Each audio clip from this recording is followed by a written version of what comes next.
میرے آقا صلی اللہ علیہ وسلم نے ارشاد فرمایا جو کسی کو ہنسانے کے لیے بھی جھوٹ بولتا ہے اس کے لیے ہلاکت ہے، ہلاکت ہے، ہلاکت ہے۔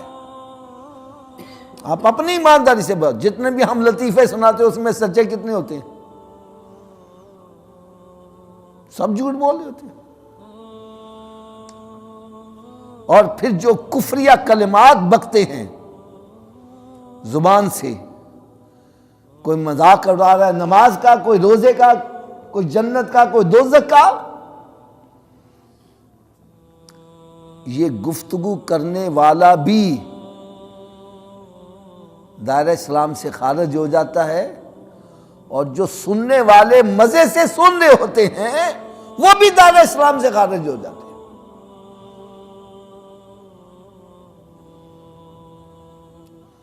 اس لیے کہ میرے آقا صلی اللہ علیہ وسلم نے ارشاد فرمایا جب برائی ہوتی ہو اس کو ہاتھ سے روک دو۔ برائی کو ہاتھ سے روک دینا یہ افضل ایمان کا درجہ ہے، اور جو ہاتھ سے نہیں روکتا زبان سے روک دے۔ مزیداری تو یہ نہ کوئی نماز کا مذاق اڑائے ہم اٹھ کے ایک تھپڑ مارے، شرم نہیں آتی؟ ہم مسلمان ہیں، ہمارے دین کا مذاق اڑا رہے ہیں، تمہیں کس نے یہ جرأت دی ہے؟ کیوں نماز کا مذاق اڑا رہا ہے؟ کیوں روزے کا مذاق اڑا رہا ہے؟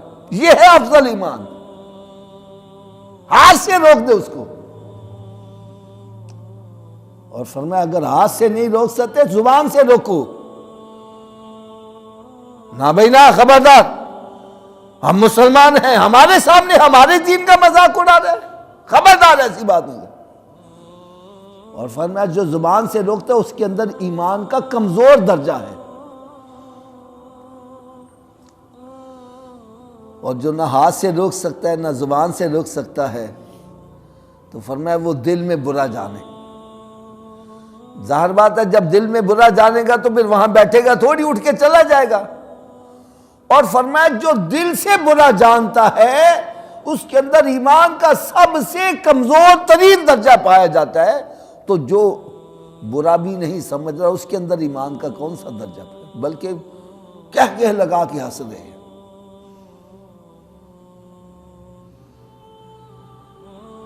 قرآن مجید فرقان حمید میں رب تعالیٰ نے ارشاد فرمایا فَلْيَضْحَكُوا قَلِيلًا وَلْيَبْكُوا كَثِيرًا، ارے تھوڑا ہنسا کرو، رویا زیادہ کرو۔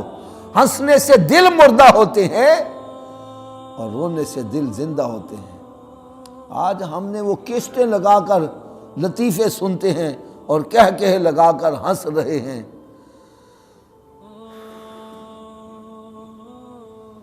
ایک اللہ کے نیک بندے باہر تشریف لے جا رہے تھے تو دیکھا چند نوجوان کہہ لگا کر ہنس رہے، وہ ان کے پاس کھڑے ہو گئے، سمجھانے کا انداز دیکھو، فرمانے لگے بیٹا تمہارا خاتمہ ایمان پر ہو گیا ہے؟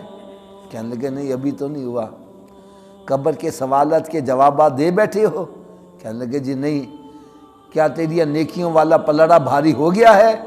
کہنے لگا جی نہیں۔ کیا تو جنت میں داخل ہو گیا ہے؟ کہنے لگا جی نہیں۔ پھر ہنس کیوں رہا ہے؟ ارے جس کے اتنے امتحان ابھی باقی ہو اور پھر وہ آواز سے ہنسے۔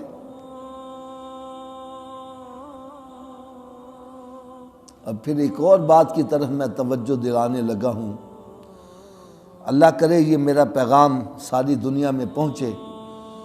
ایک برائی ہمارے اندر بہت بڑی سرایت کر گئی ہے۔ حدیث مبارکہ میں آتا ہے کہ سود کھانے کے 70 کبیرہ گناہ ہیں۔ کتنے جی؟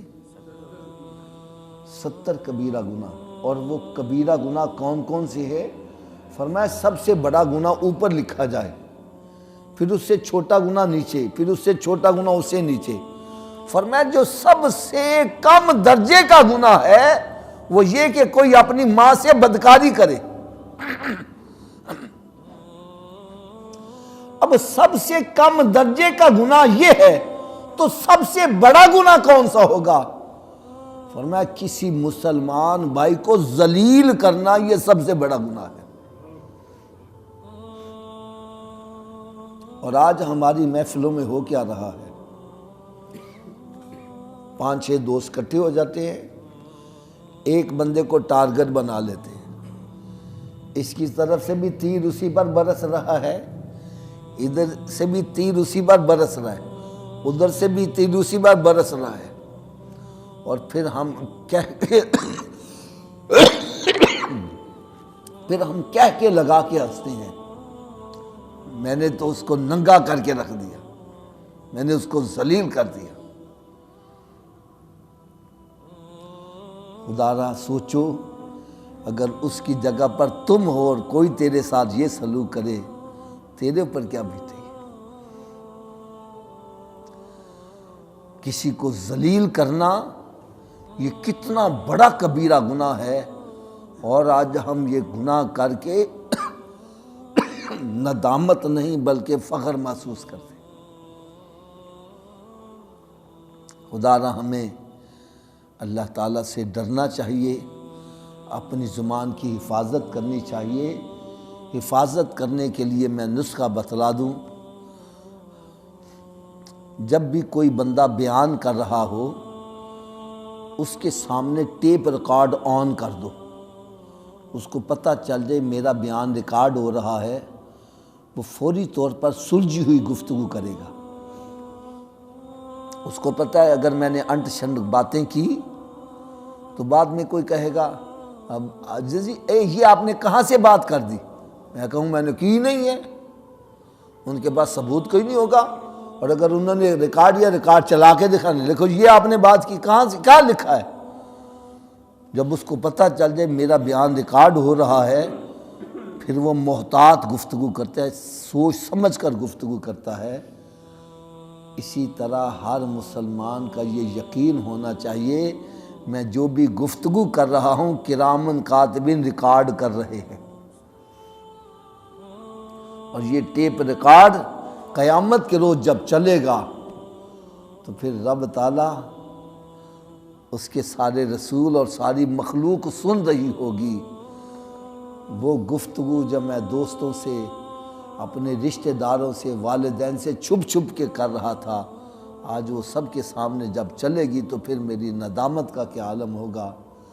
خدا را اس بات کو دل میں یقین بٹھاؤ، میری ساری گفتگو ریکارڈ ہو رہی ہے۔ اللہ تبارک و تعالیٰ نے قرآن مجید فرقان حمید میں بھی یہی ارشاد فرمایا انی بما تعملون علیم، بے شک جو بھی تم اعمال کر رہے ہو میں اس سے خوب واقف کار ہوں، مجھ سے چھپے ہوئے تم نہیں ہو۔ ہر وقت یہ یقین جانو، اپنے یقین دل میں بٹھاؤ، میرا رب مجھے دیکھ رہا ہے، اور میں جو گفتگو کر رہا ہوں رب تعالیٰ کے سامنے میں کیسی گفتگو کر رہا ہوں، یہ اپنے اندر تصور یقین بٹھاؤ گے تو زبان کی حفاظت کرنا آسان ہو جائے گا۔ اللہ تعالیٰ مجھے اور آپ سب کو عمل کرنے کی توفیق دے۔